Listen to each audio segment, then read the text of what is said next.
Good morning, good afternoon, good evening, good night. I feel much better. I don't know.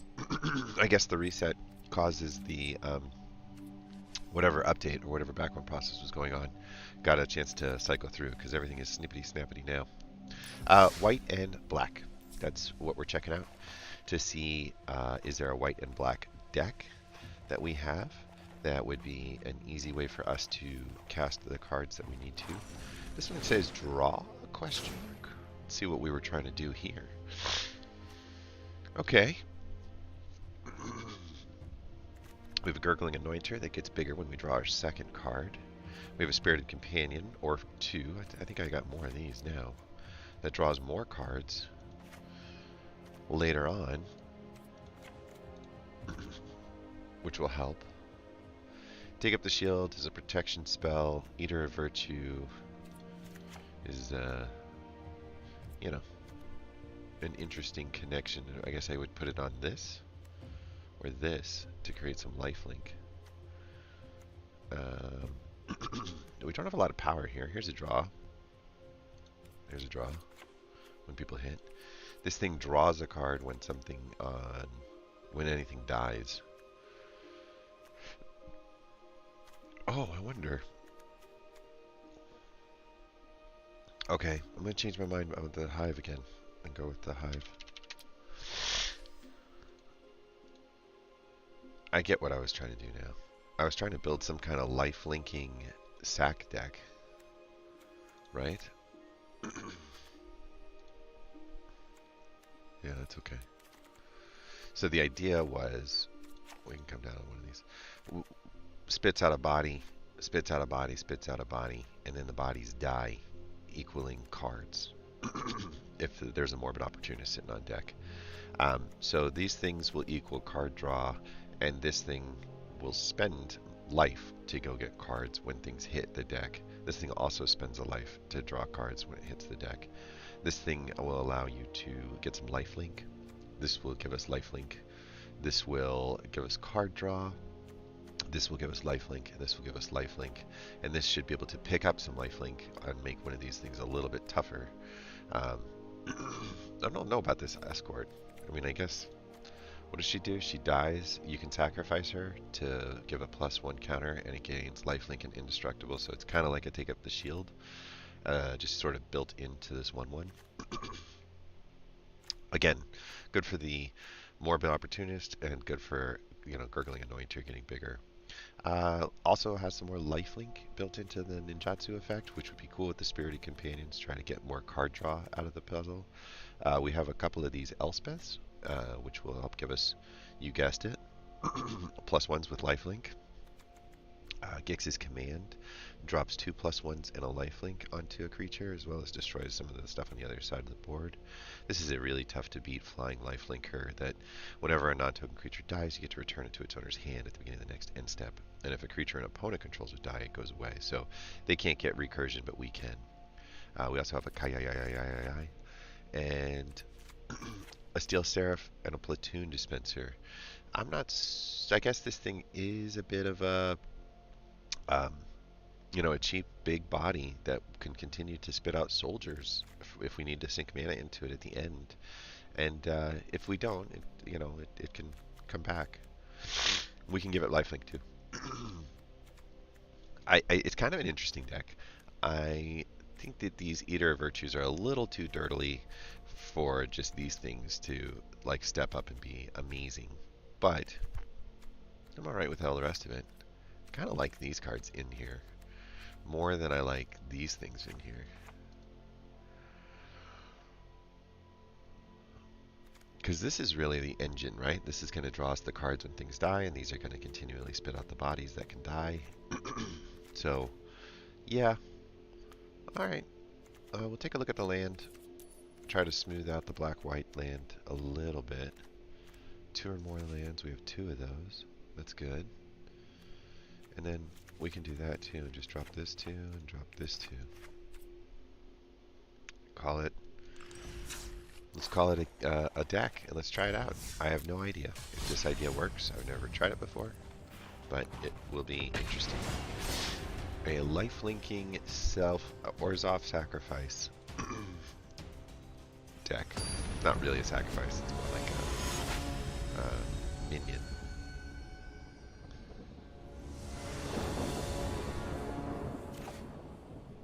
Alright, we're on board.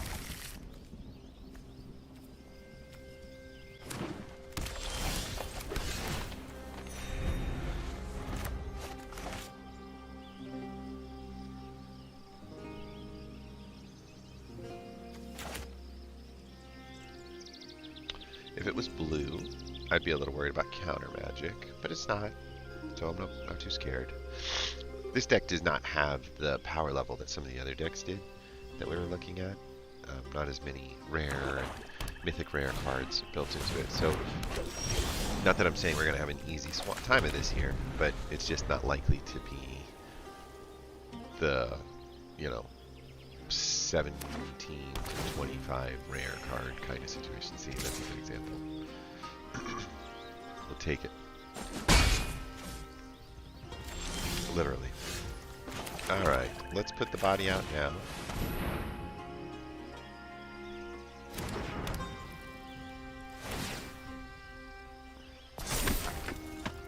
Then we'll let this guy ping us again. That's fine. So what's he gonna do again? He spends all of his mana to get rid of one card. It's so weird to spend 4 mana on this, like, duress, 3-4 mana. I mean, I guess it's not bad, but that's funny. Sitting there on the box. What do you think? We could put the Platoon Dispenser out right now and have a decent block. But I kind of want the card draw more than anything.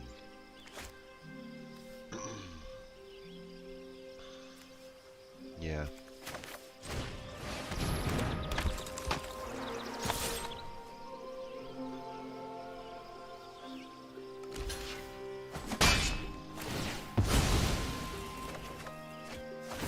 There we go. Say goodbye to Mr. Revealing Eye. Remember if we can get one more mana.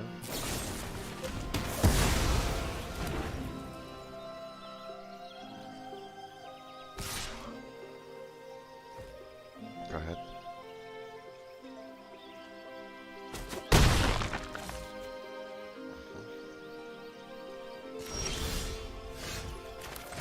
Alright, so we have to do this. I think that's just a must. And I think I might even...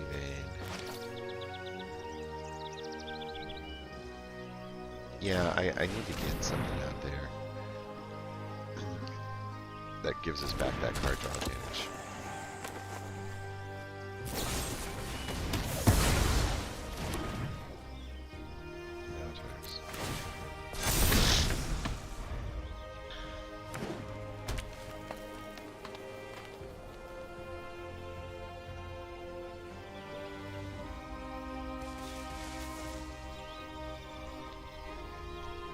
Interesting. He like kind of skips turns, so to speak. I mean, not really, but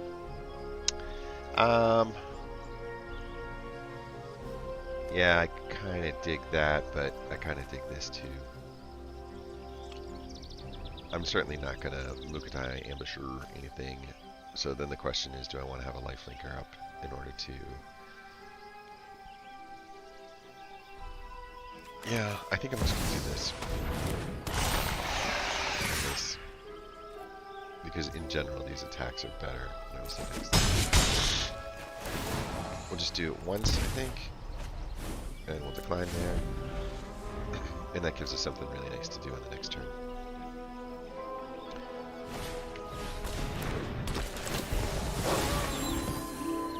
Let's see if he does his sacrifice.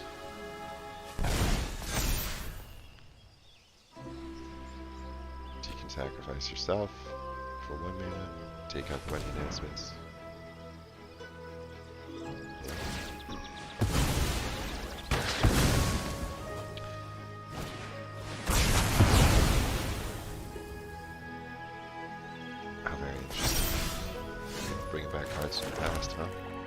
I totally dig this. And I think I'm okay with this because we can start putting the life linkers out next. I actually really like this trade if they give it to me.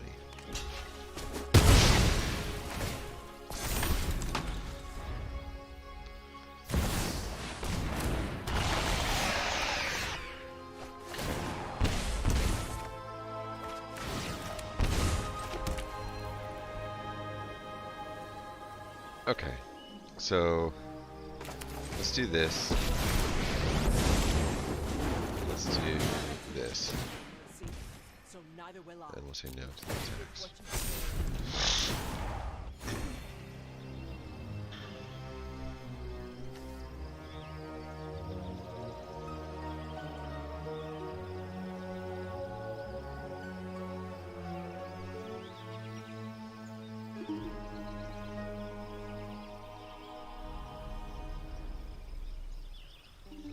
We're gonna get rid of the Kaya on the next turn. We can chump block the shield. No, we can't. But he can only hit us for 2. That's fine. Silly. Okie dokie. We're gonna get rid of you. We will definitely do that.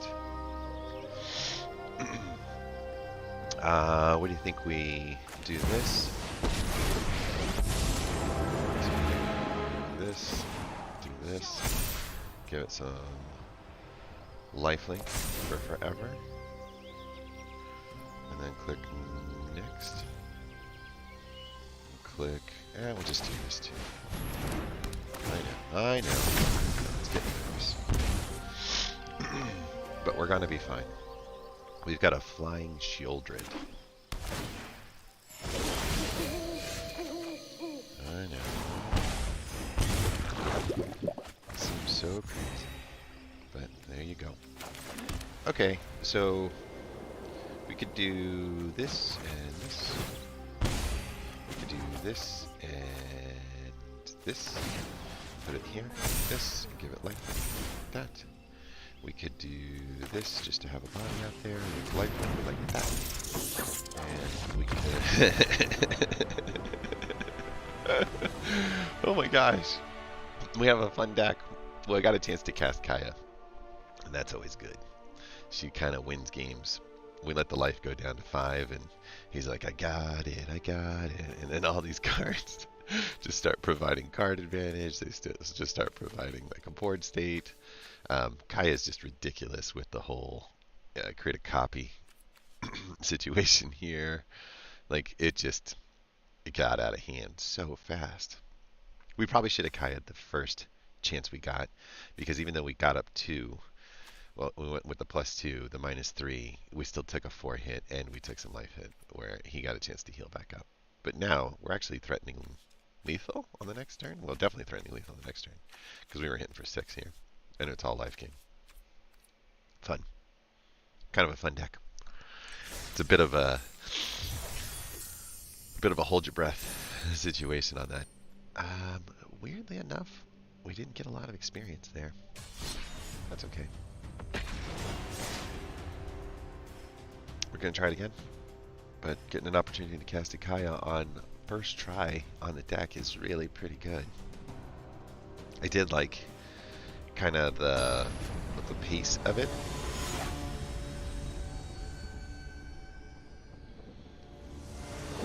We have 3 lands, and that's gonna work just fine because we're not doing anything with Elspeth for a while.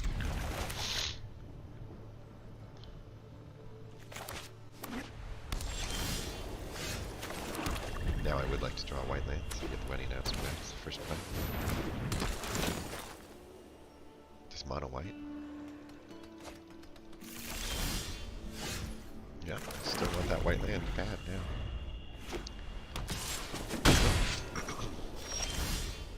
Okay.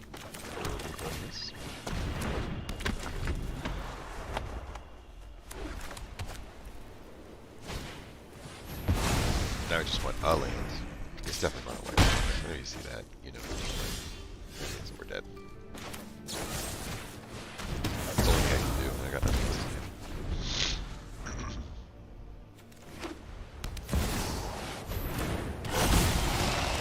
And that's game. No mana. Couldn't draw a single one on 1, 2, 3, 4, 5 turns. Not a single mana at all. Not a single white mana. You just, sometimes that happens. You just get kind of cornered. Didn't seem like with 3 mana in hand that was going to be our number one problem with that deck. But I guess it was. Take up the shield is not really much in the bottom of the thing, and we only have 2 mana, so this is a mulligan, especially after the hand we just had. Unfortunately, we're going to drop this. Thank you.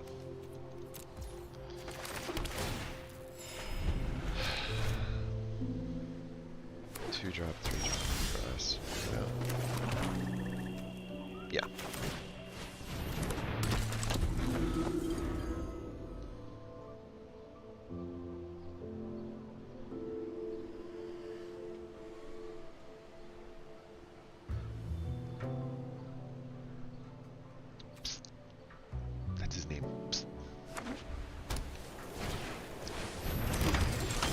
Yay. Yeah.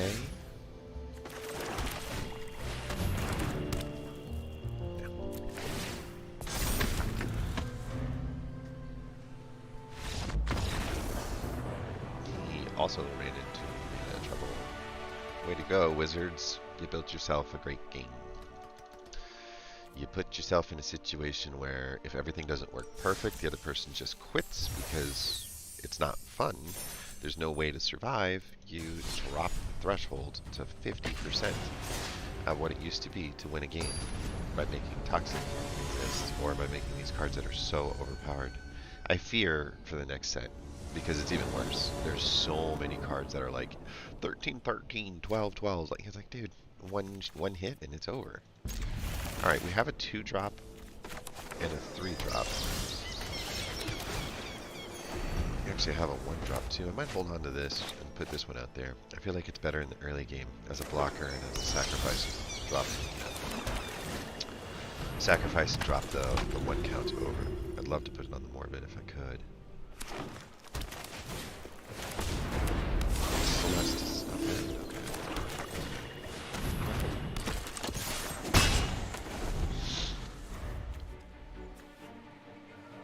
It's just an ability that doesn't even cost anything. So if it comes under any attack, or up to pot like a block or whatever, we can use it.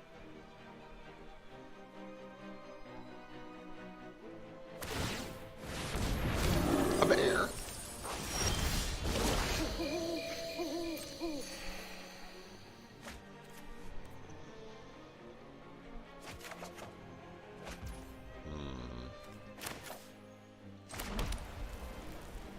I'd rather have the +1 counter on the individual.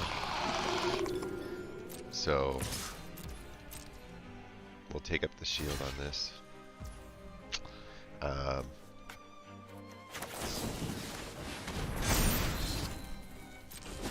you go.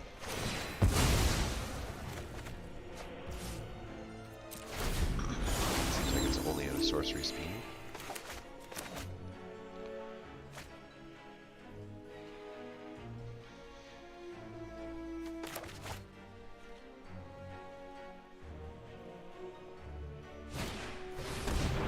Hello.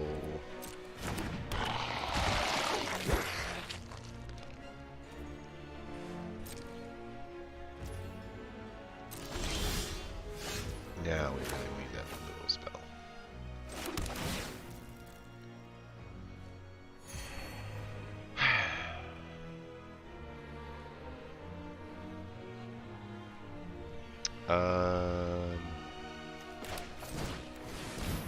Let's see if we get the removal spell.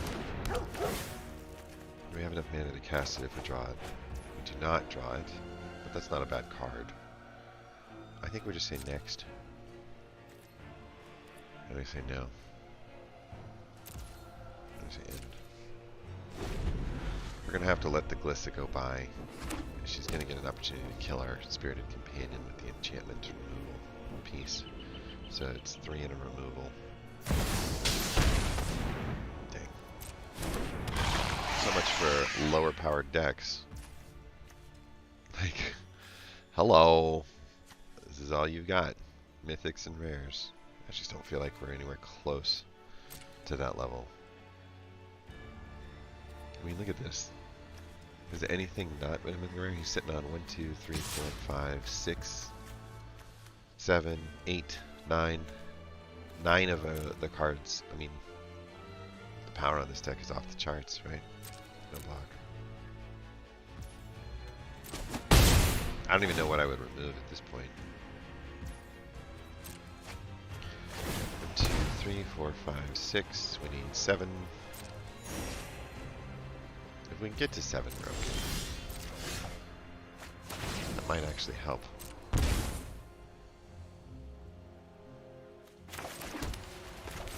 Come on, land.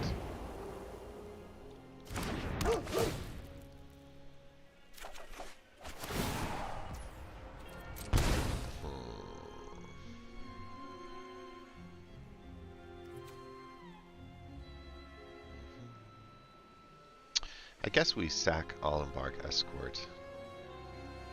It's a sorcery speed thing though, so there's not much I can do about that. I'm just gonna stick this guy out there for now.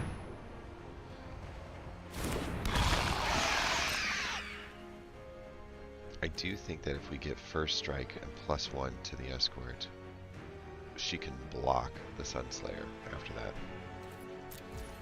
So, Elspeth next, creating a nice block for Glissa. And then we could also do a Death Touch +1 on like a Spirited Companion in order to create a Shieldred removal. So the question is it worth doing a chump block? And I think it is with a Spirited Companion because we're going to lose him anyway. He's not going to want to draw a card again.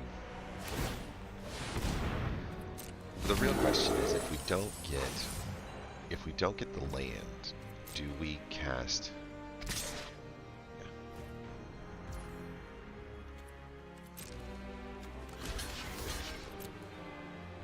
If we don't get the land, do we cast? Or if we get the land, do we cast Kaya or do we cast Elspeth? Oh, we did get the land, so problem solved.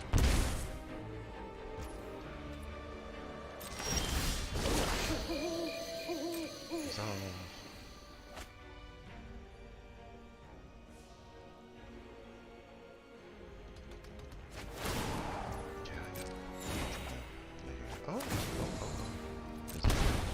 Okay, let's go with this, and let's take the Shieldred off their hands for them.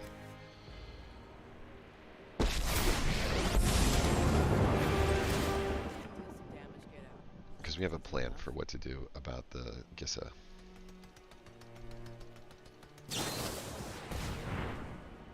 I don't know if that works.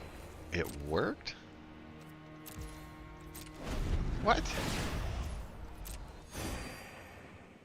I will straight up do that again, sir.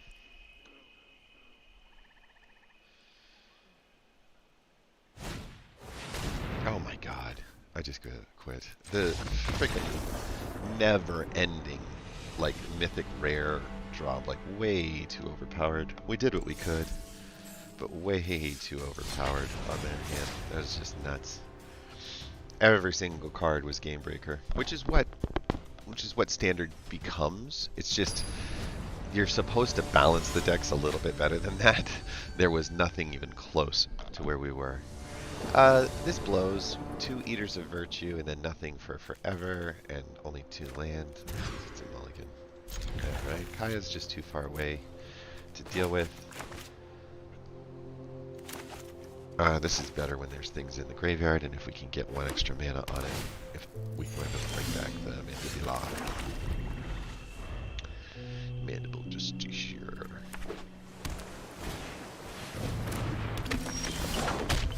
Okay, I haven't seen that card in his hand yet. This guy makes 1/1s. He's very annoying.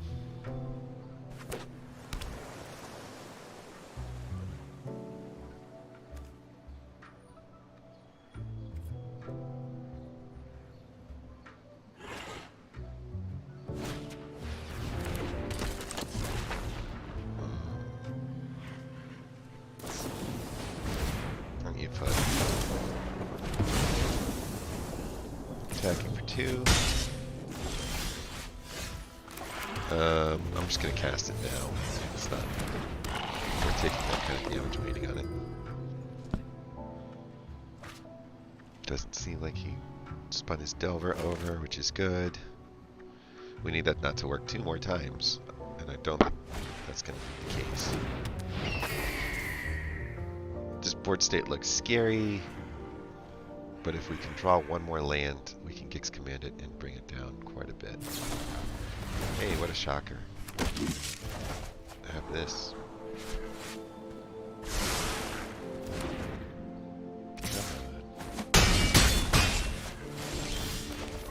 We got the land.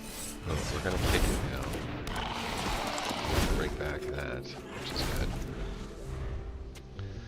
I'm sure we have another bounce spell. Oh no. I'm sure we have another bounce spell.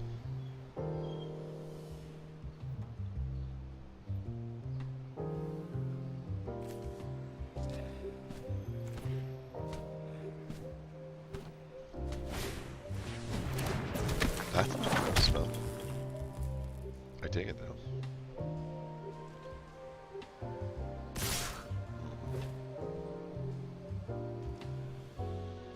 I wish I could hit that thing, but I can't, so I'll get rid of that. Here comes a pump spell. Told you. And I think that's game. Just... we couldn't keep anything on the board long enough to play. Try that again. Not good, not good. That was good on his part. I've rarely seen that play out that effectively, but it happens. This sucks. What's up with like the shuffler just destroying our first hand 100% of the time? Like to the point where there's nothing. There's not even a choice. Like we don't even have a choice to keep these. Like here, you can do nothing till turn 5. Or, but you don't have the land. You'd have to draw the land perfectly to do that too. Whoa. Whoa. I don't see myself using the wedding dance, or anything but the wedding announcement next. There you go. We've got a lot of power in our hand here. We have the 2 whites to cast a Steel Seraph. So we should be feeling pretty saucy. I think I would just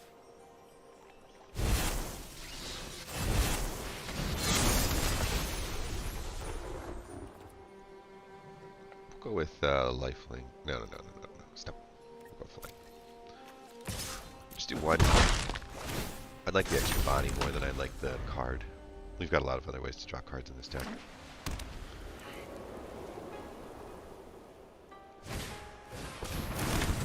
What's up, little guys? We're definitely going wide. Green, white.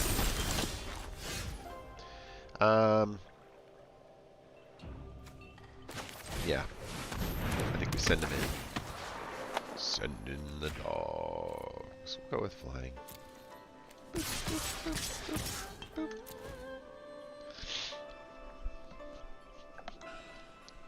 Send in the clouds.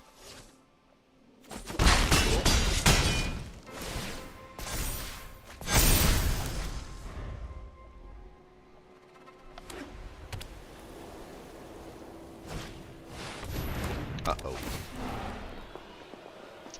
What does this do? Whenever you attack with 1 or more creatures, create that many green and white citizens. So we are dead.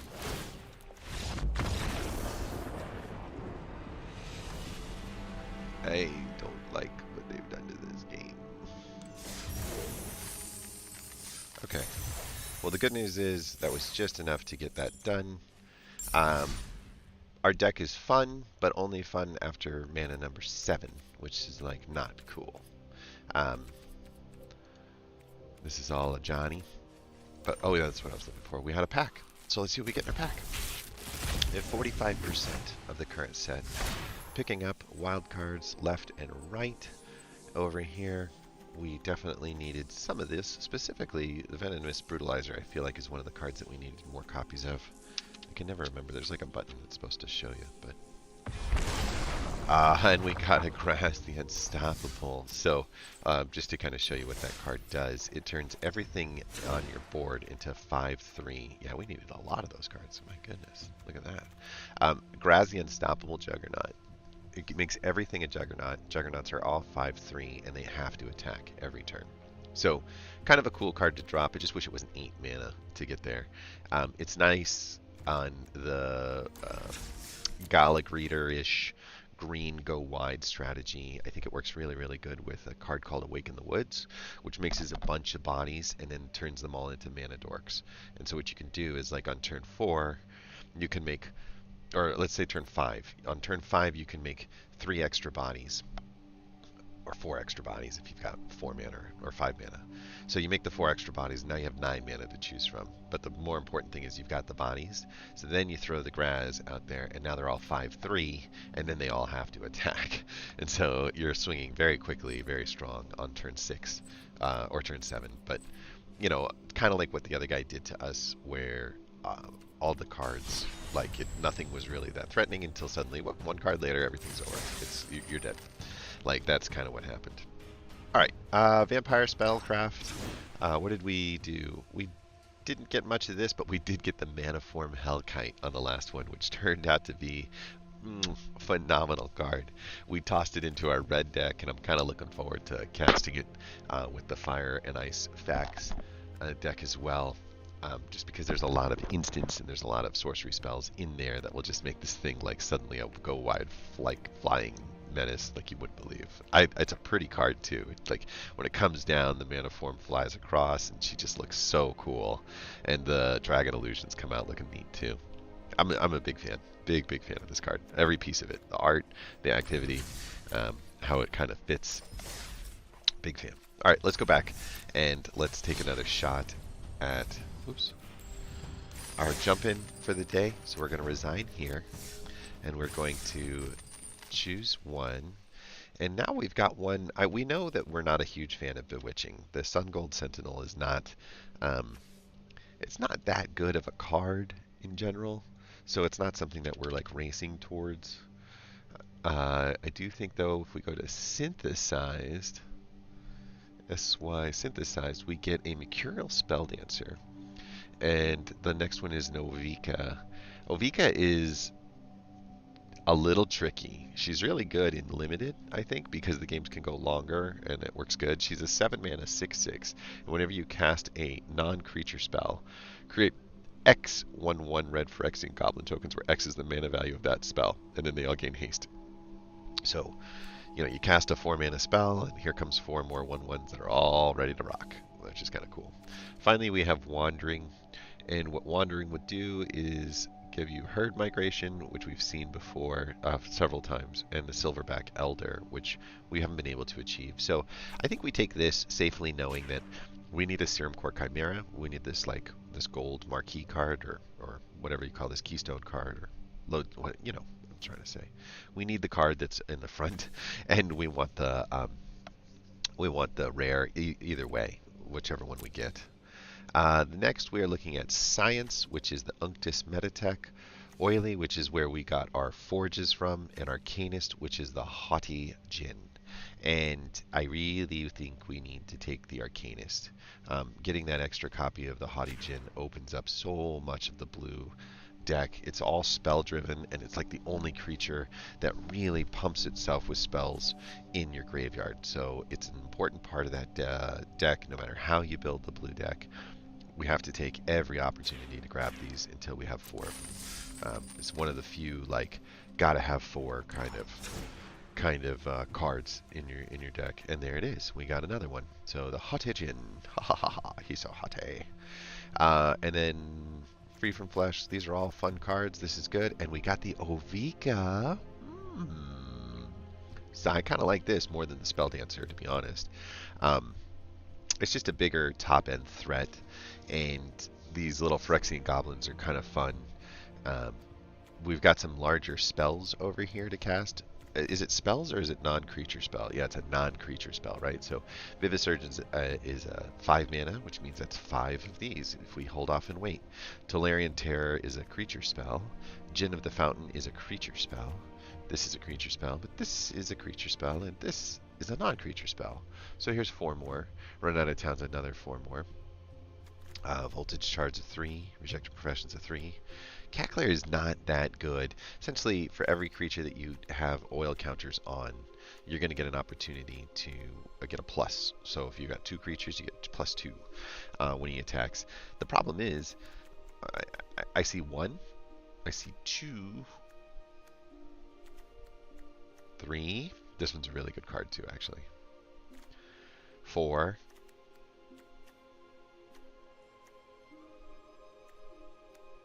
Yeah, that's it. This is a ward 3 and pay 3 life too, which is pretty nasty. Hard to kill. So ideally we get to the point where we get a chance to cast our Ovika, and then we can start throwing some spells. We'll probably want to hold on to things like the Vivisurgin or the, you know, the Run Out of Town until after Ovika gets cast, if it looks like that's what we're headed towards. If we don't have the card in hand, we're not going to hold back on spells. We're going to try to stay alive in the game.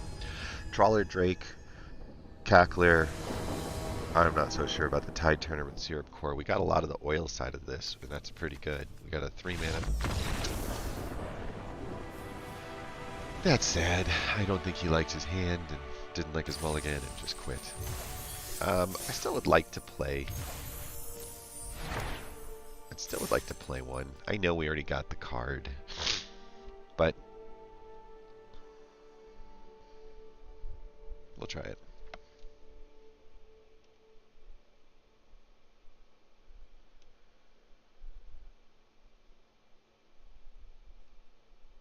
Come on.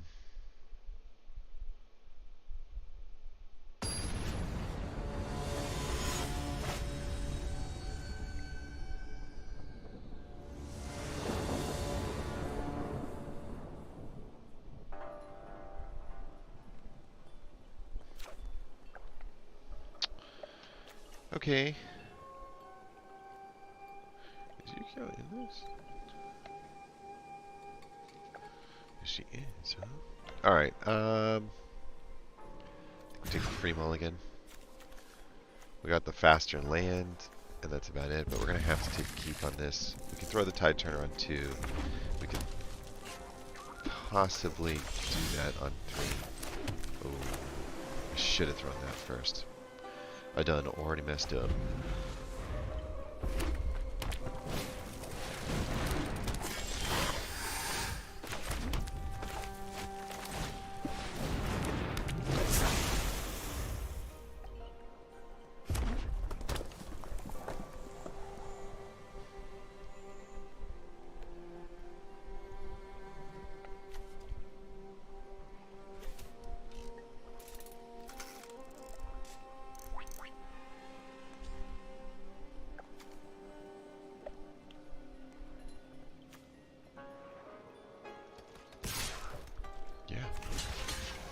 Sure there's a pump spell, but better than 6 damage.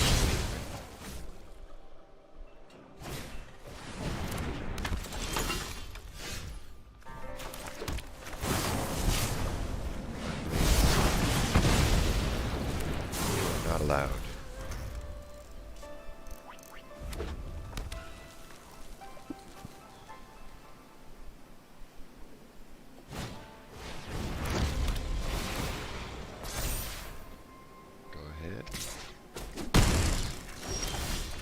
Alright. So we can actually cast a card.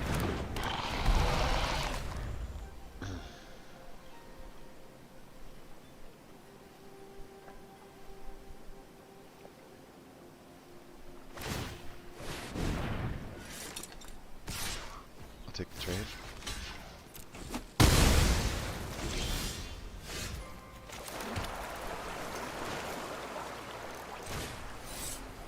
We don't have the kicker.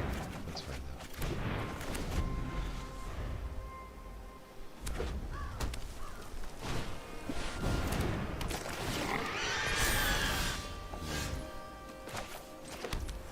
think we'll take the Djinn now, and whenever an instant, this thing can get +1 to the end of the turn. You can exile the Djinn, return it under its owner's control, or you can scry. Probably just do the +1. But we've got the... I'm not trading on this thing anymore.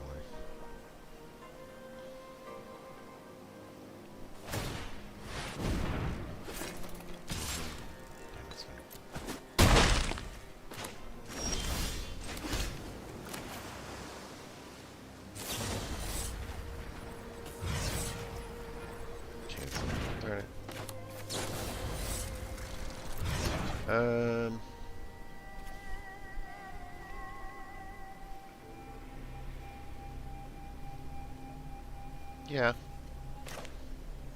I will just do this. Get a +1.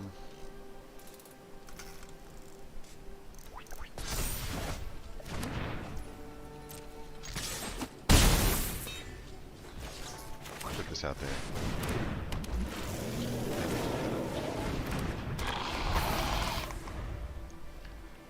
A little bit threatening. We've got some power on the board now. The Dueling Rapiers +2 isn't nearly as scary.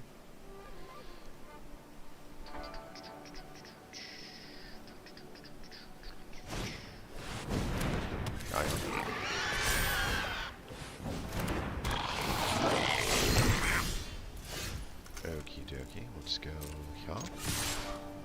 Maybe back this way.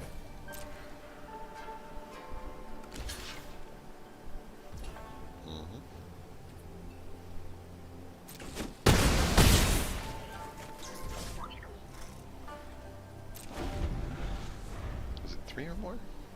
4 or more. I kind of need to do this reject imperfection. And then we can do scry 1 here since it's not my turn. And then we're going to do free from flesh on this in order to make it a 5/5 attack, and we'd be swinging in with a lot of power. So we played that one well. We kind of utilized the card ramp all the way up the way we needed it to be. And, yeah. Don't love what's happening with my monitor cable. I hope that that didn't mess up with you guys a little. It certainly messed with my lighting. There we go. How's that? Better? Better? Okay, so we won with our deck, fair and square. It's actually pretty powerful. Getting a chance to use Reject Imperfection later in the game was for max effect, right? For the Djinn also getting the look at, the deal for the Icar Synthesizer, also getting the plus. All that was pretty good. I love Tolarian Terrors. I think they're great. The fact that we didn't have any kind of bothered me a little in the blue decks, but now we do. So let's go take a look. We've gotten some blue-red cards that might spice up this deck even more than where it's at right now. So let's take a look and see what we got going on. These meta techs, they are, I guess, an important part of boosting up the Fairy Vandals. So we're going to keep them. And these are nice on the removal side of things. And we need all the spells we can get. So the question is, do we want this, which has an amazing, right? Like, there's constantly bouncing there, guys. And we have a 7/8. Like, all of that is pretty solid. But we are low on the creature count, and we are high on the mana count. I'm wondering if, see, we're up to 3 Haughty Djinns, which is really good. If I go back to these Tolarian Terrors, I got 2 of them. And we're going to have a ton of spells in the deck. What if I just come down 1 mana? And put 2 of them in there. That puts us at 22 on the mana side of things. And that puts us at... I think I can come down another one. And the reason being is the card draw. you know, if we can get 2 or 3 mana off on the start, we've got plenty of things to do down here in the two spot. Plenty of things to do in 3, and then there's just not that much that's necessary. But Tolarian Terror is coming out later in the game with a low mana cost would be really nice on the stabilizations front. So I think we needed some extra bodies in this hand, and I think we're going to be a little stronger with them in the deck than with the extra mana. So we put them in, and we've got a Hellkite in there. We've got some spells. I think we're going to try this out and see what we think. Fire and ice. And I said facts because they're artifact kind of theme in there, but I don't know. We'll see.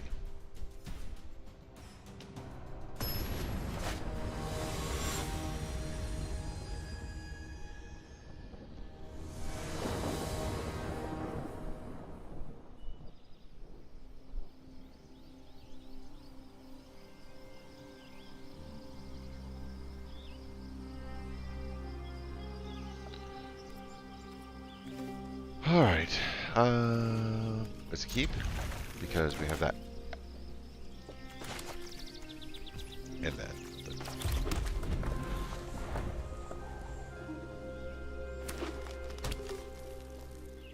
These are always scary. Go away.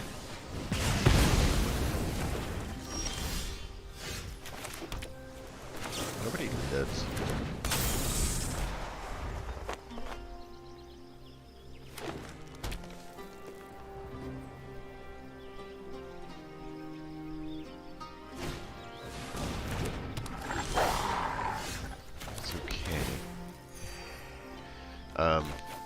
I'm just going to throw that down.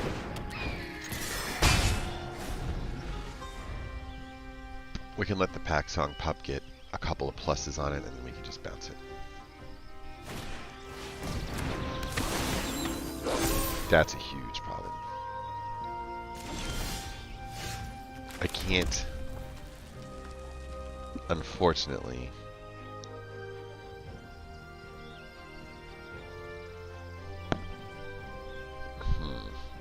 I can't throw the Forge out while the Liberator's there.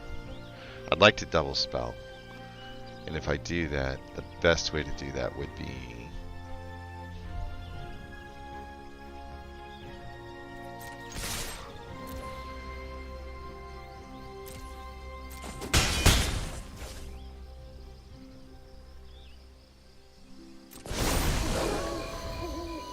Shoot. I forgot about that too.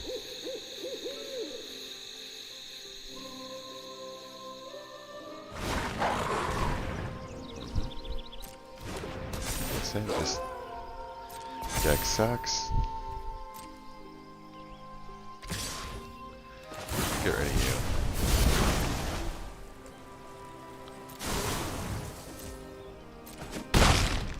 Get a card.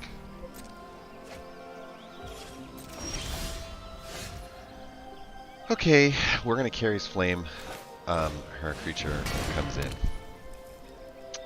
And then we'll say next. We'll say I'll attack. And then we will say...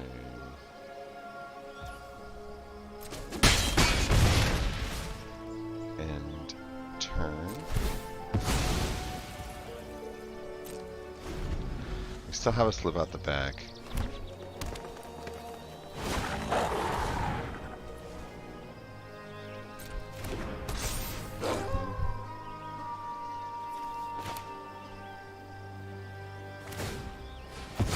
Come on, I thought I could do an instant at any time.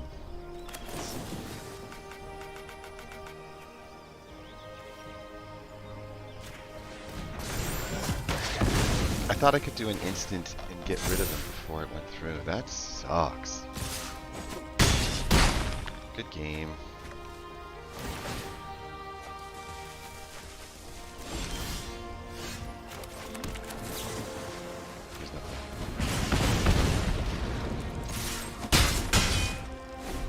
Yeah, this one card is such a pain in the butt. Like, it just... We needed to wait and take more damage. And it just... I don't know why that I can't find a way around that card so many times. I can't Just don't feel good about it.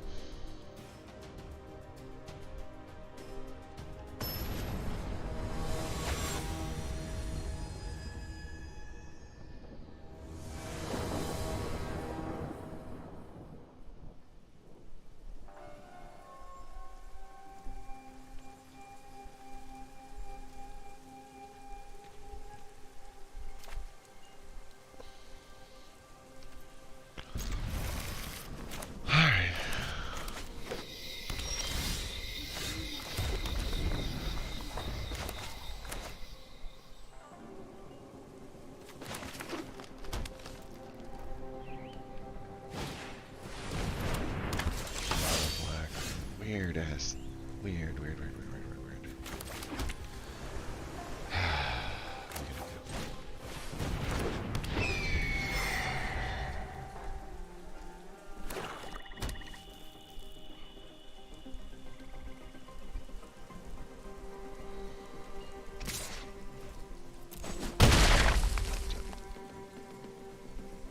There comes a Graveyard Trespasser. Or a Phyrexian Flesh Forger. Or a second Tenacious Undertow.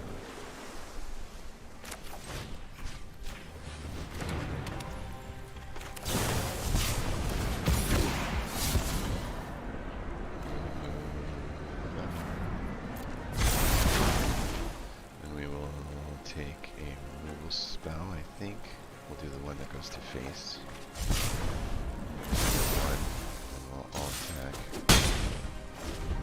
And then we can do it again on the next turn.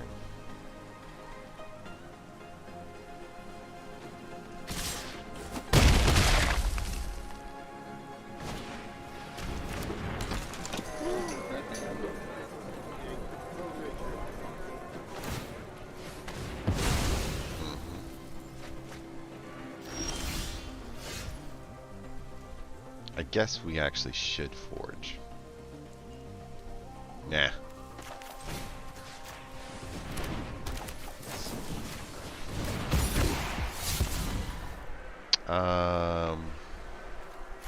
Just we don't have any fairy damage.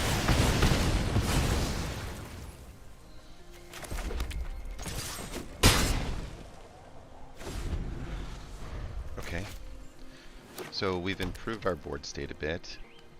We've gotten some spells down for Tolarian Terror. We've ledger shredded as we were supposed to with the cards that we had. I'm expecting a removal spell.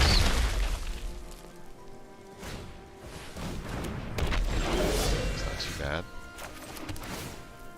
We don't have the mana yet to take the Tolarian Terror. We will on the next turn.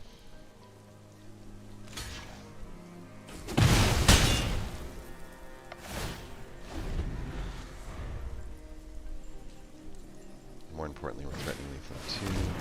I think that kills his own player and then I lose mine.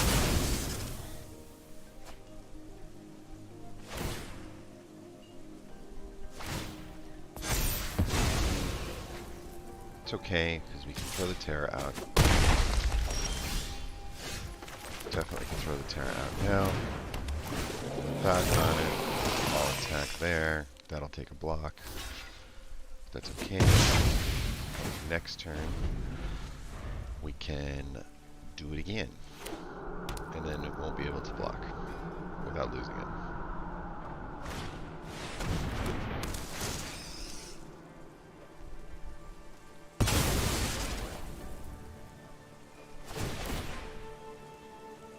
What's the second one say?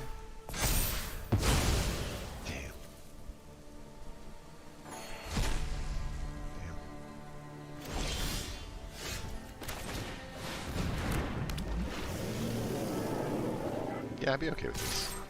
If they want to double block that, that's fine.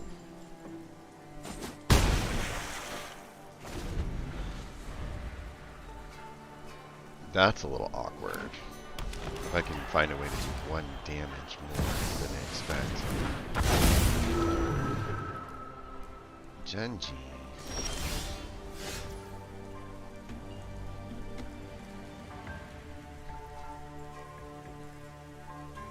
Yeah, I kind of like that.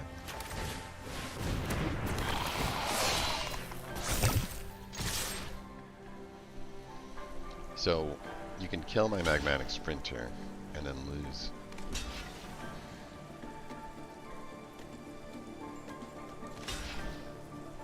Or we can trade. I like this.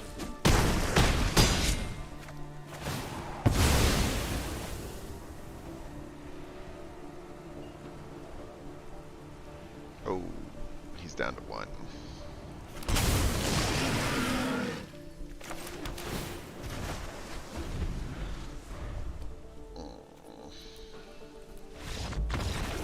How did he get that card out of there? I didn't cast it. I didn't discard it, did I? That just sucks. If he pulls any other card besides that, we win. And he pulls the one card that gives him pure lethal. That's just nuts. That's okay. It was fun. That one was close. I'm not having fun, to be honest. Our setups are just... We're just getting wrecked by like the tiniest little thing over and over again. Okay, so if we can go 2, and if we can get 1 more mana and go 3, we'll be happy.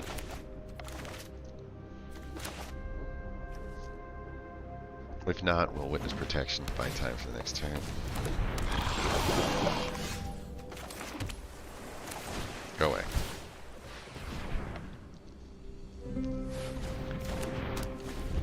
Kind of a legitimate business person.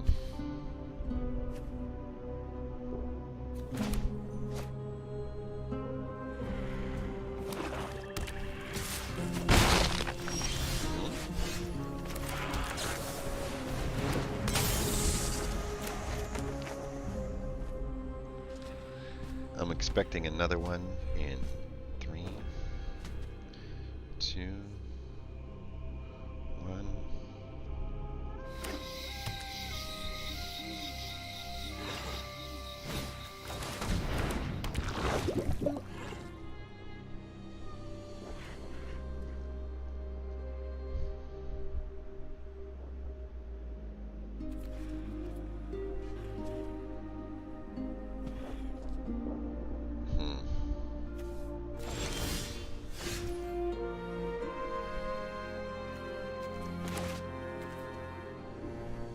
So the benefit of bouncing him isn't as good. Like, I'd rather take the hit this time.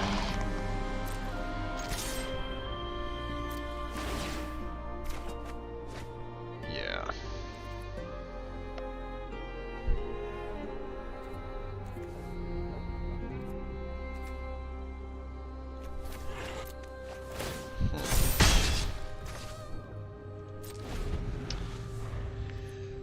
Well, everything's red except our mana.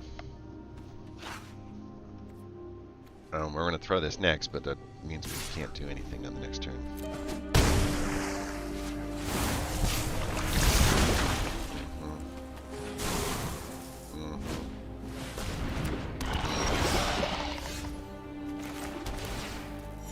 I mean, the best thing I can do here is bounce this. Proliferate that. Go next to combat.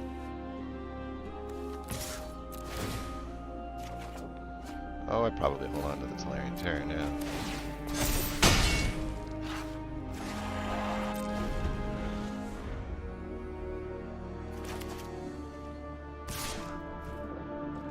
That's fine. It's a lot better than 2. Okay. We can get rid of you. We can Tolarian Terror on the next one with 3 mana. And I don't think it's worth us giving up 2 life. Is it? Yeah, it's probably worth it giving up 2 life. We'll just do this.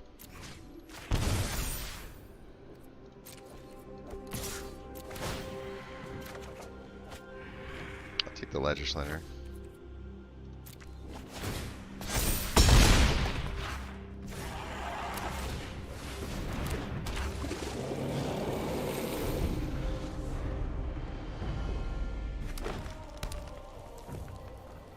Well, this worked.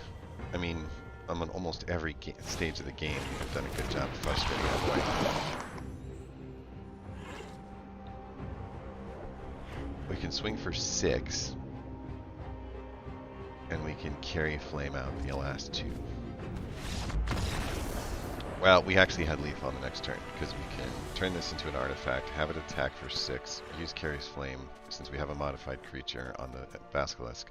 We'll take an extra toxic damage, and so we're going to get an unexpected block with our 5/5 over here, since we were threatening Lethal. They just didn't see it yet.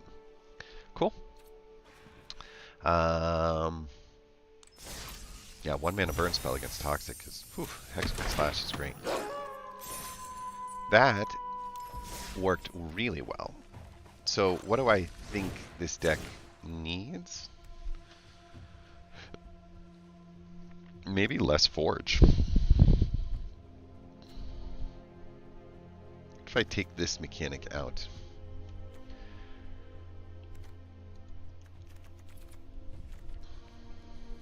Are there some non-creature spells, like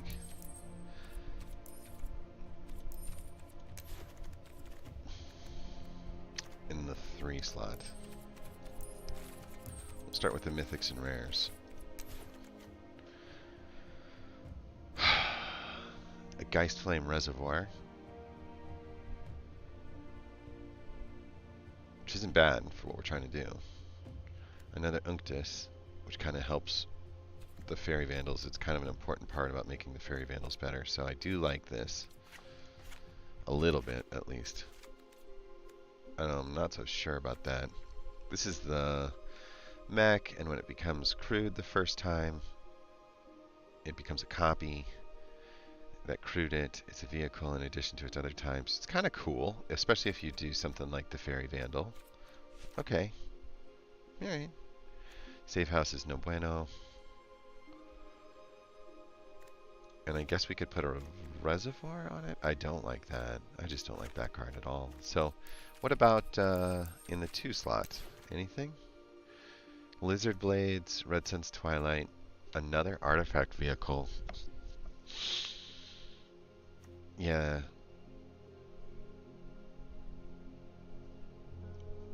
So you can tap it and exile up to 2 target cards from a single graveyard, and then its power and toughness are equal to the number of cards that are exiled with it. So it just kind of gets bigger by 2 each turn. I don't like that. It kind of works against our Tolarian Terrors because it's taking things out of the graveyard that we need in the graveyard. Oh, I'm not a big fan of that. The other thing I'm not a huge fan of is having so much removal stuck on one side of the mana equation. It's kind of bought us a death or 2. These are all in the 4 mana slot. This is the 1 mana guy.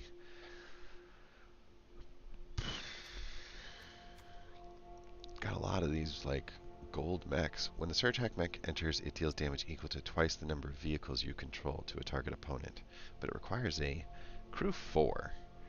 And I don't love that, but I do like the idea of it becoming a burn spell every time it gets crewed.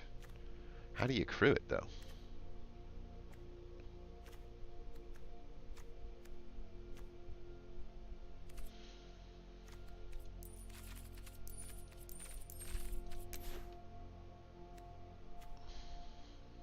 We could do this. Creates 3.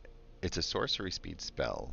It creates 3 devil tokens in situations where we're not, or it just is a board wipe. And I kind of like that more than this mech. Let's get rid of that mech.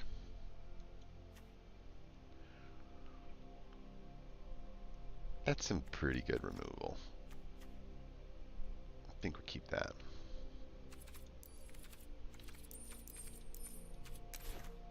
And the Juggernaut's the only thing. We're not really ramping anything into this. So,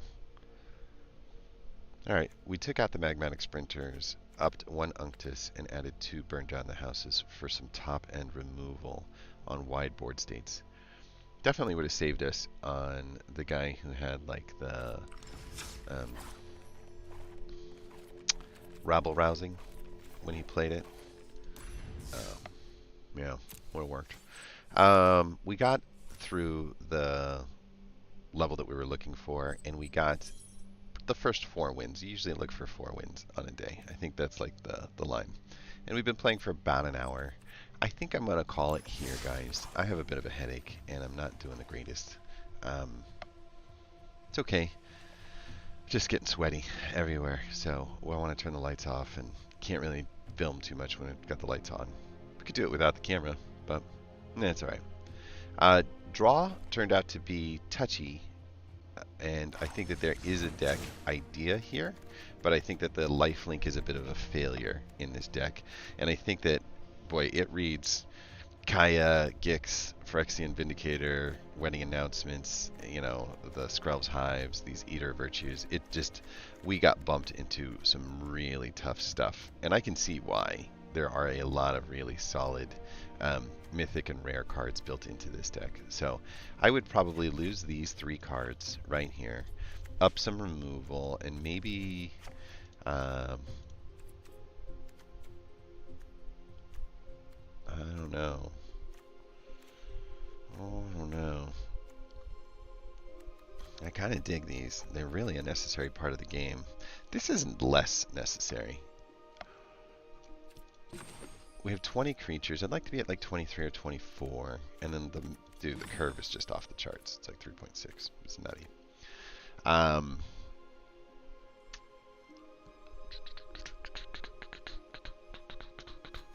We only have... No, yeah, we have 2 of those. We'll just take that one. Do we have more of those? No, we don't. So, we'll just do this for now. All we did was remove a couple of rare cards, like the experimental synthesizers, because we're just not the kind of deck that does that. Like, we're not the kind of deck that it will slow it down and allow us to sort of like continually bring in like stats. Plus, we can gift stats at the top end anyway, right? She gives out a flying first link, life link, like first strike. She just gives out a ton of stuff. And so we can get our life back at the top end up here with these cards. I think it's fine. This is also a less effective card with the setup. We just don't have the ability to enable the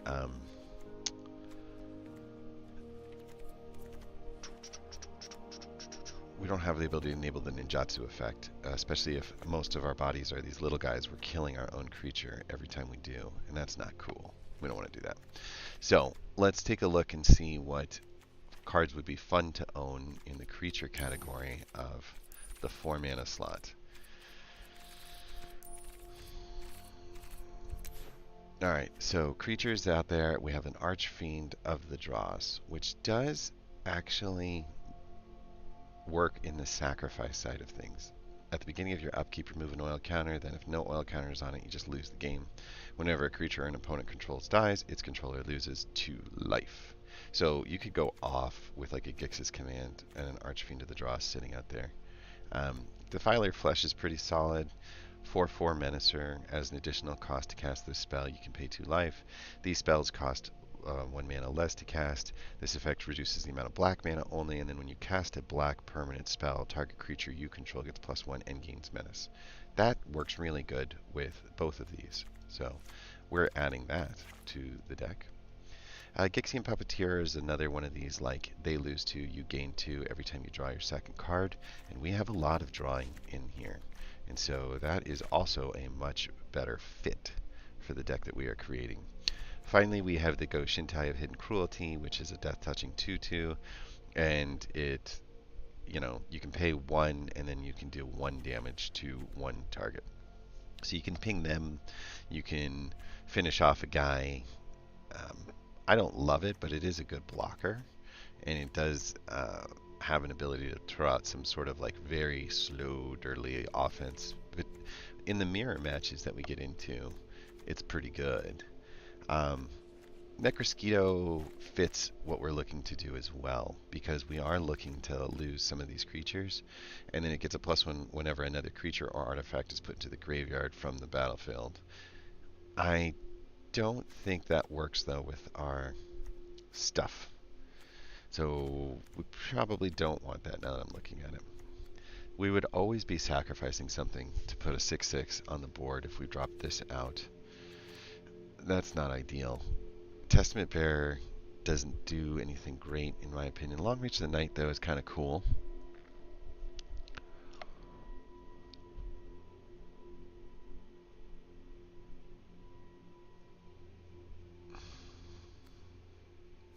Clay Champion's in the wrong colors.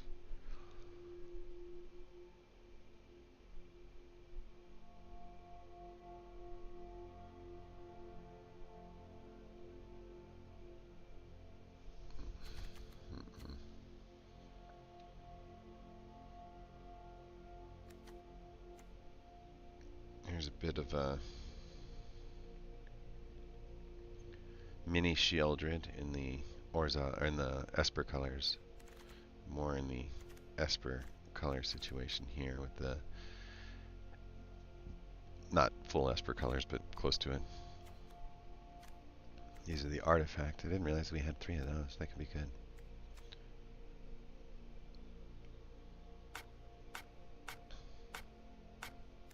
This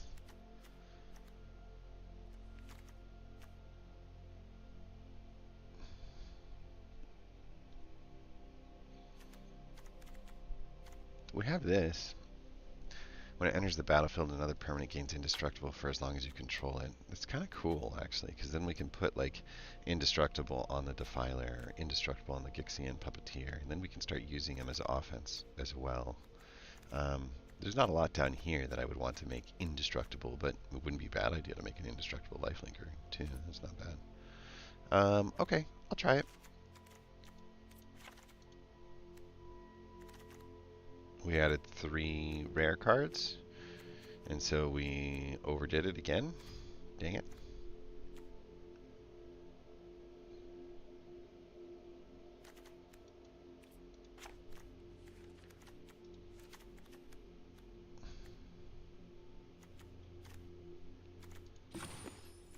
Curve is so high on this deck.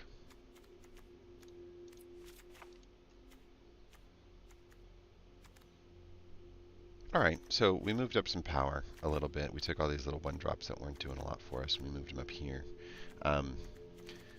We still want those white cards on the early side of this equation, but we have enough, I think. I like the Defiler Flesh with the Kaya. I think it's just going to help us get it out there that turn or 2 earlier. That makes a huge difference. Huge difference. We're also weighted very, very high up here, and I'm not so sure about the Platoon Dispenser. I would be fine taking out the 2 5-drops up there and starting to look at specifically something in the 3-mana spot would be ideal. Who's got a lot of power in the 3-mana spot?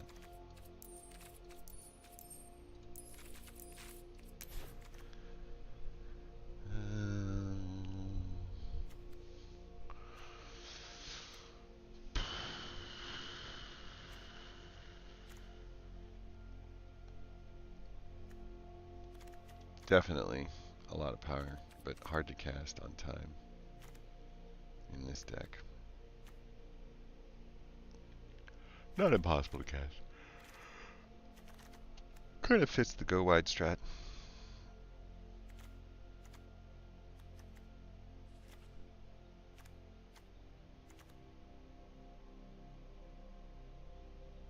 Wish I had some more of these guys. Should we just add 2 of these in order to make the engines run?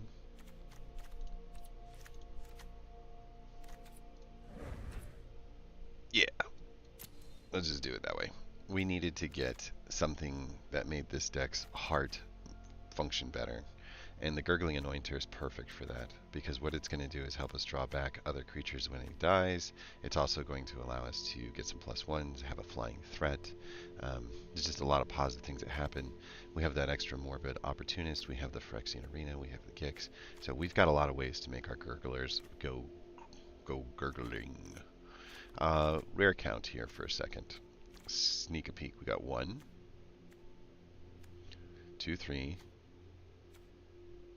4, 5, 6, 7, 8, 9, 10, 11, 12, 13, 14, 15, 16, 17, 18, 19. So if the line is at 20, on the rare side, then we should have changed the power level of our opponent down, hopefully. And simply by taking out a piece of equipment that didn't do a lot in our deck, right, which was the Eater of Virtues, they didn't make anything positive happen. So let's take a look and see if we're facing one of those like meta deck, you know, kinds of things. I've always had a theory that at 20 rares or more, 20 mythics or 20 rares in a deck, they kind of just say, fine, this deck's over the top, and then they start matching up with people who have, you know, 40 rares, and that's kind of there probably is a bit of too much there, and we finally have the ability to build decks that have that much power built into them. Well, this blows all the cards in one color and none in the other, and this isn't really much better, but we're gonna have to take it because we'll be out of cards otherwise. Hopefully we can draw a land. Yeah, we got a land. Yeah, we'll throw you.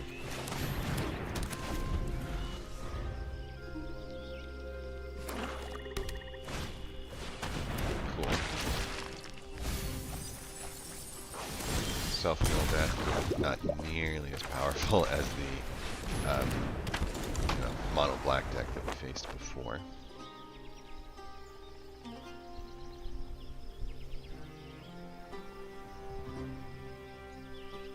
We're looking to get our card draw engines on the deck. That will let us get to our Gurglers. That will let us get our mana on time. And then we can throw the wedding announcement when we're ready to like start building up a board state. As it stands right now, though, we're not facing anything massive on the threat side of things, so we're not in a huge rush to put the bodies on the deck. And he's going to do something very similar. Like whenever a creature gets put into there, he's going to get a chance to get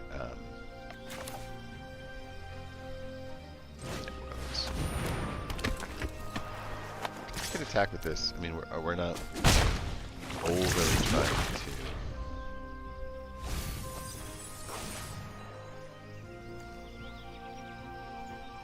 Yeah, we're not trying to go crazy on this, but I wouldn't mind the life gain.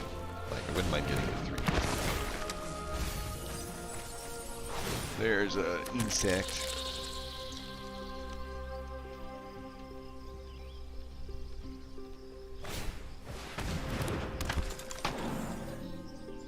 Tougher.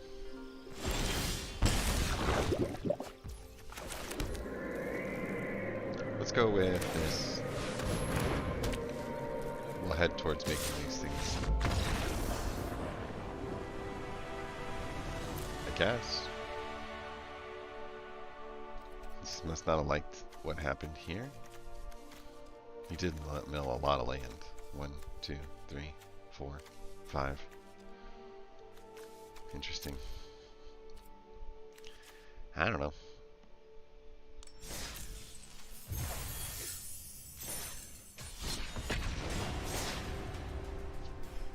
I do think that we manipulated the algorithm, though, by getting below 20 rares. And we need to stay there for a while until we're ready to have 40 rares in a deck, or we feel really, really strong about a build. We just don't want to try to go up against the toughest stuff in Standard. It is pretty frustrating to do. It doesn't mean that we can't win. It just means that we're just way less likely to get a win.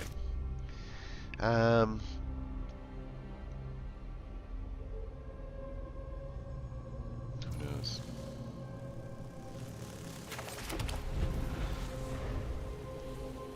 He has a pet. He's been playing for a while.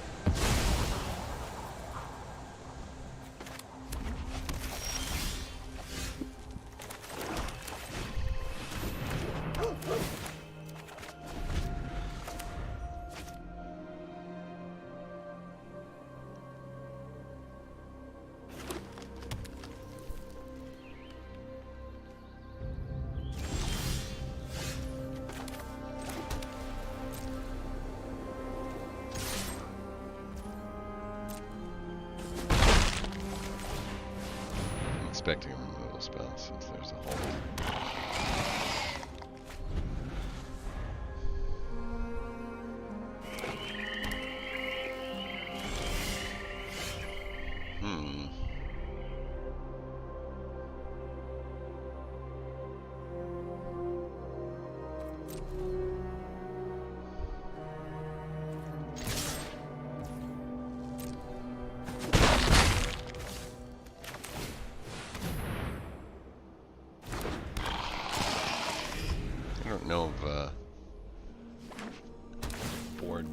5 colors. I think this is a domain deck. But this is not a domain land. On a Fable. Very strange. We don't want them to ramp. They're ramping to something. I don't know what it is, but we don't want them to. Would have liked to have found a way to draw cards here. Is he throwing? No. I thought we were going to see an Atraxa go into there. I mean, we are missing lands like left and right here.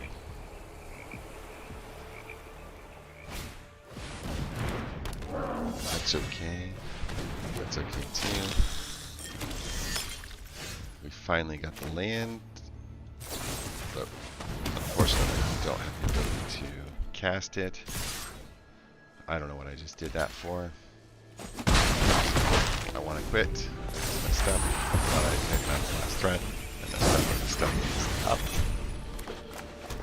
And we're still stuck at 3 lands again.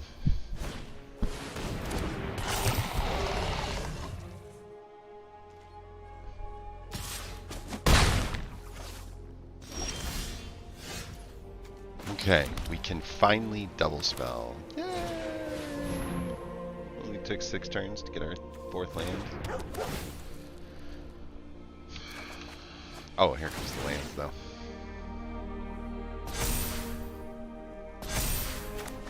Next. No attacks. We are going to block the Archfiend of the Dross. And take up the shield to make our creature indestructible.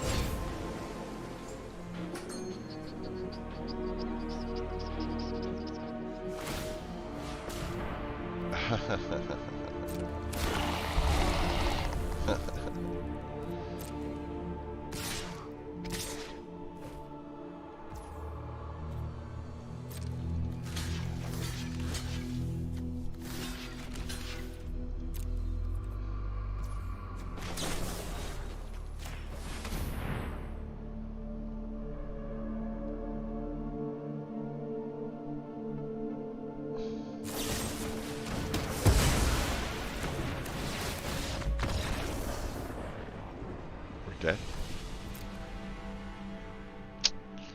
That's going to hit us for 6. They're both going to ping us for another 2, so that's 10. And we don't have a way around it now. Like,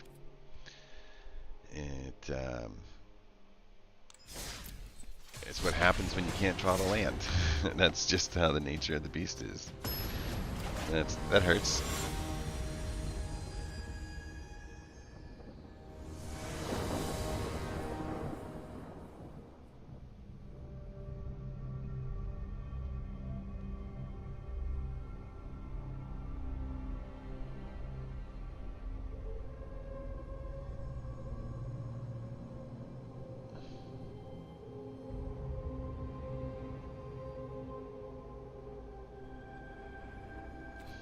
Sorry, I was reading something that I shouldn't have. My bad, my bad. Let's see if we can't get a win, and then we'll call it.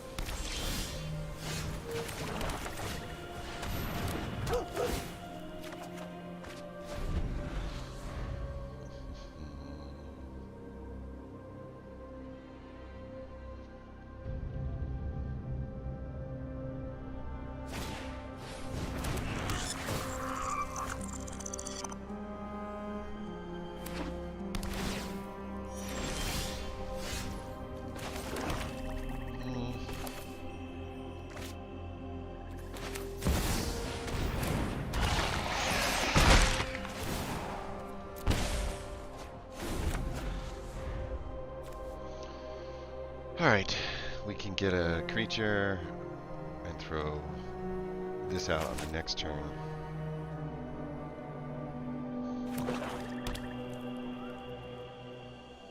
Not a creature. We can throw a land and get this out on the next turn, and we can, if we can grab another land, we can put out the Elspeth. If not, or the Bison.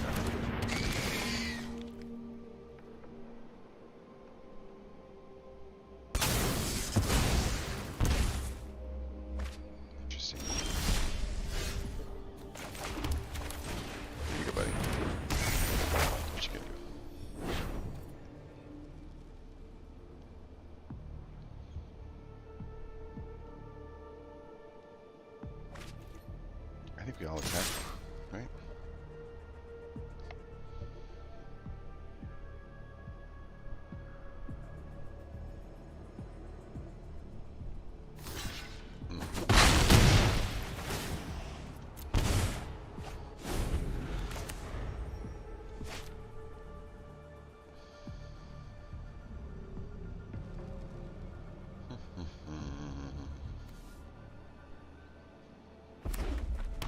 So if we get a land, we can throw out both of our board state makers on the next turn. If we don't get the land, I'm gonna take a look and see. I never liked the big ramp stuff. If we don't get the land, we could also throw the Lysa out if we do get the land, which is kind of good.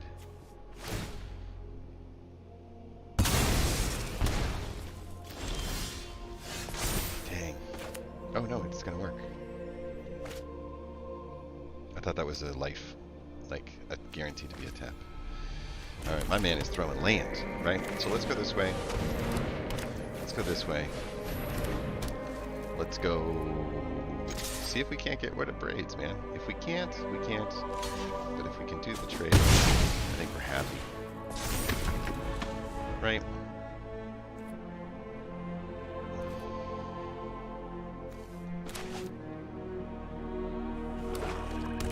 We now have one creature in the graveyard. What's this thing become? For the number of creatures in the graveyard. So it's just one. Oh, just a 1/4 with menace right now, but that's pretty good. So we'll end up having 3 bodies out there. Hello. We have the answer to that.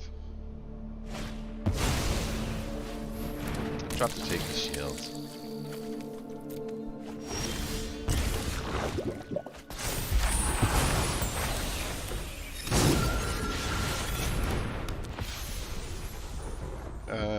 No reason to do that.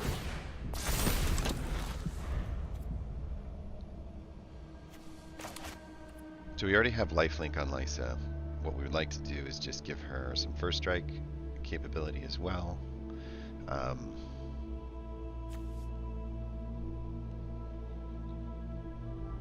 The other option would be to get the card draw situation at double spell here, which might be better.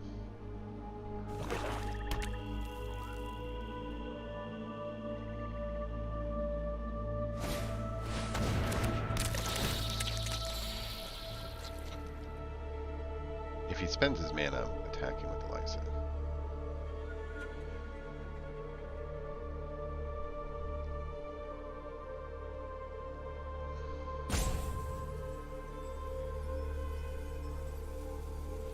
What have I seen so far? Ramp, just sacrifice, kind of control, more braids. Interesting. What you gonna sacrifice?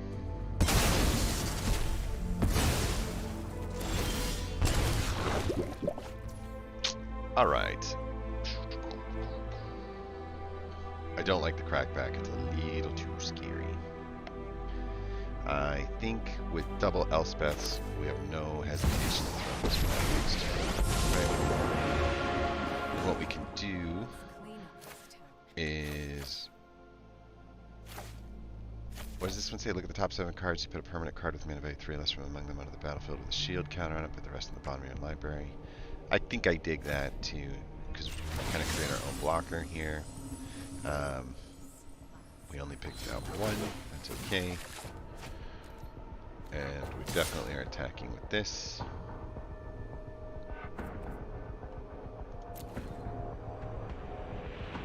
He spent all of his mana, and so I like this because I get the opportunity to start making some life swing with the life gain.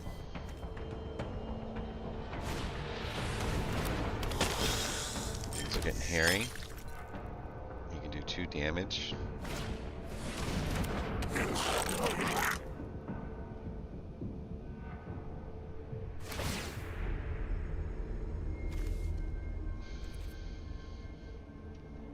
Did all these go back? No, they just got shuffled back.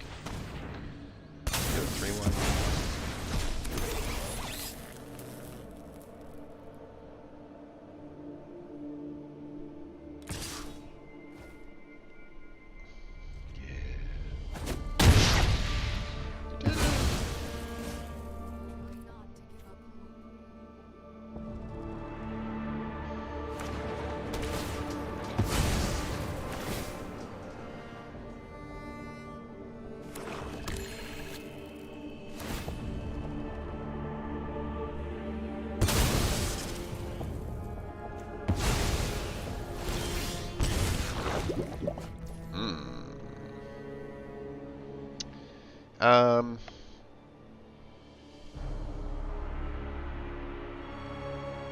I think we just do the Elspeth again and start plussing up the Animus of the Long Night's Reach while we wait for the one more mana to show up to get the Still Set. So we're going to plus on... this one gives us the extra life and it hits him harder, but this one could ultimately become a much bigger threat. I don't mind the trade, but I'd like to do one more plus. That way I can survive a double block if he chooses to do it. Now the other option though is to just attack with everything. Yeah. Okay, fine. You asked for it, you got it.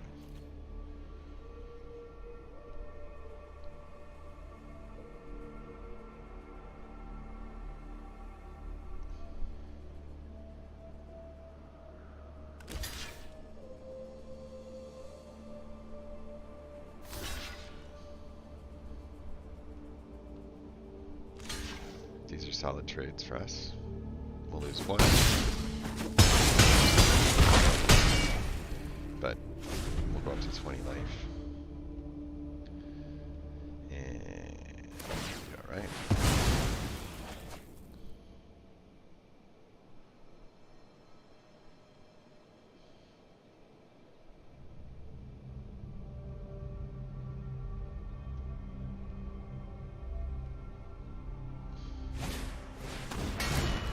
Should have an extra creature. No. Where did they go? Wasn't we supposed to get a creature in the graveyard? Like, where's his, That's fine. I don't know if that's the effect he was hoping for, but I don't think it was going to work.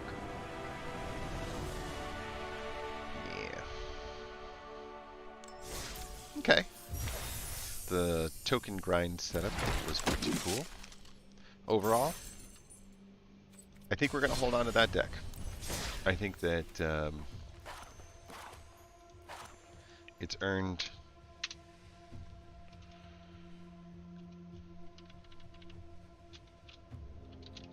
Planeswalker draw.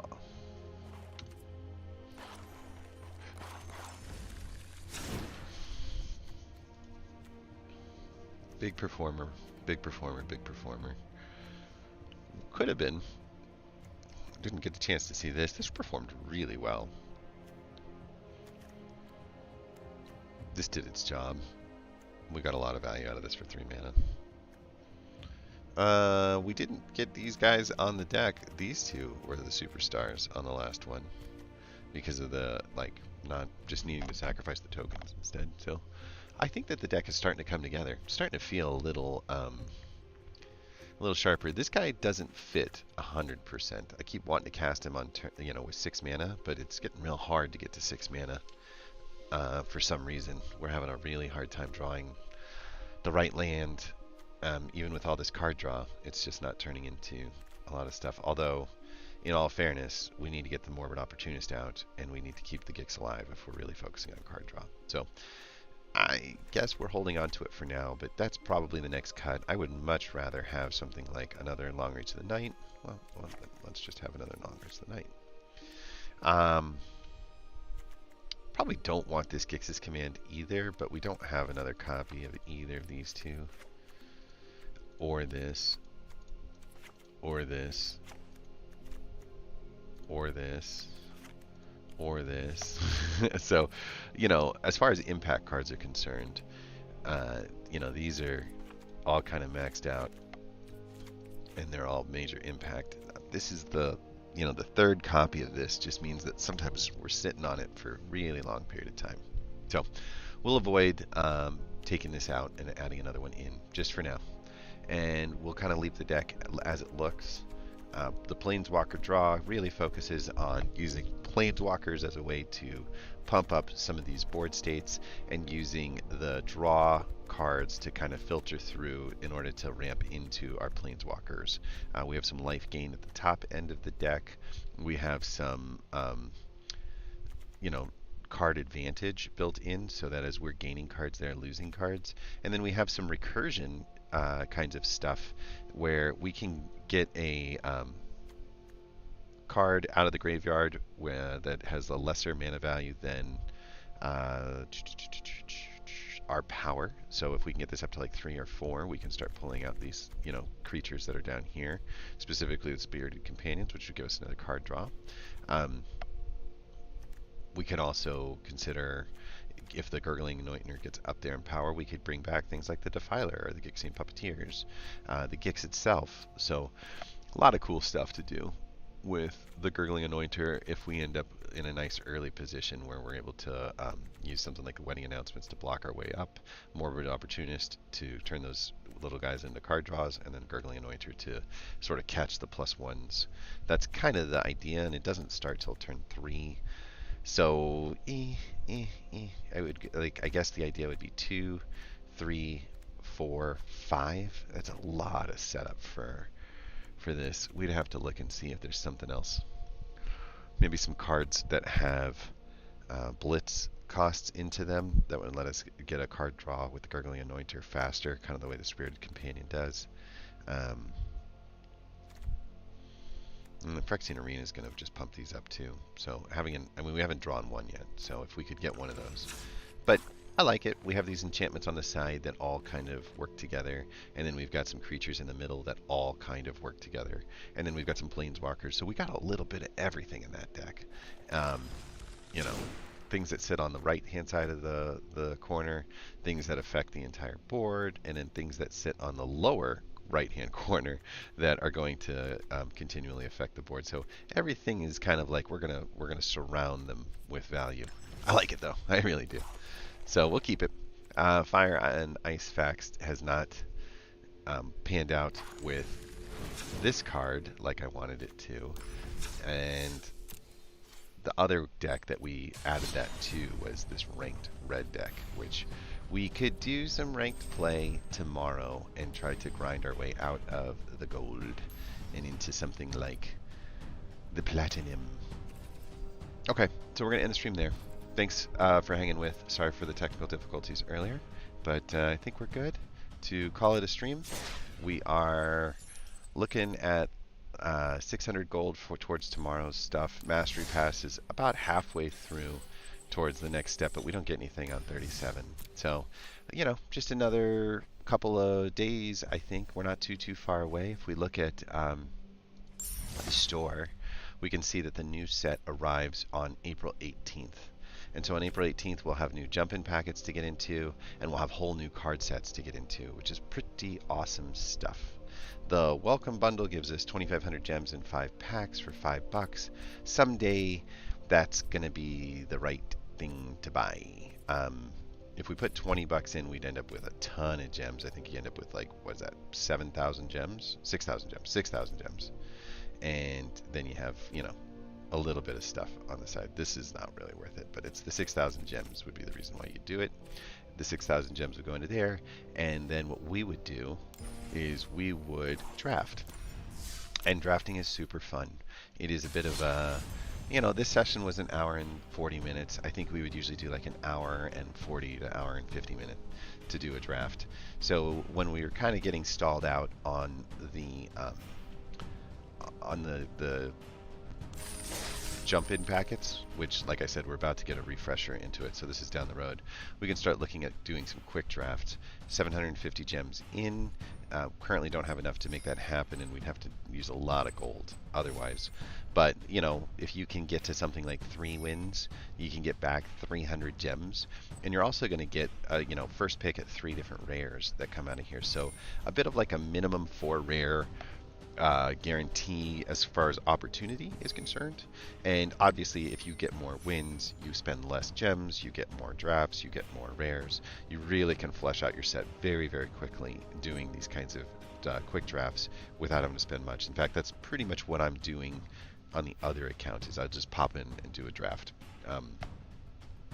I haven't done anything major, but I do have the mastery pass on that one, which gives me a couple of tokens for drafts, and it gives me some gems that go towards it. So there's a couple of reasons why I think I've got a little bit more over there. So I've spent a little bit of money on that account. But this account, honestly, is moving pretty fast. If I look at our profile and I go to our set collections, we have 69% of Phyrexian LB1, 50%, and 55 and 43. Like we've acquired at least a copy or two, like at least enough to tease out deck ideas. We're not mastering these deck ideas. We're not streamlining them into the consistent same experience every single match. But we've been able to build up some different kinds of decks that I think are pretty fun for the most part. I totally dig this deck. I think this would be a fun one to try the Manaform Hellkite on, just because there are some non-creature spells in here that have some decent sizes, and that would make a 4/4 flyer that would come in for an attack. We also have a lot of treasure capability here, a little bit of burn in the background, but enough enough between the burn and the ramp to say that an Atraxa is not terribly far off. A Manaform Hellkite is going to be cast on time. These upper deck flyers are pretty special, and these things are nuts. So I think Atraxa's Treasure might be one of the more fun decks to cast. Certainly is a crazy mana situation over there, but definitely one of the decks I'd want to look into trying out tomorrow a little bit. Cemetery Geist is just not going to work, man. I almost want to delete this deck. It worked when we were at the very, very bottom and things were a lot slower, but now that things have sped up, I mean, I don't know. It's got a lot of good power built into it. I don't know why this deck doesn't work, but it just, the idea that you have to take a turn to put things in the graveyard in order to make it come out later. I think in Limited, it's just barely good enough, and I think in the rest it's not. So, okay, we'll call it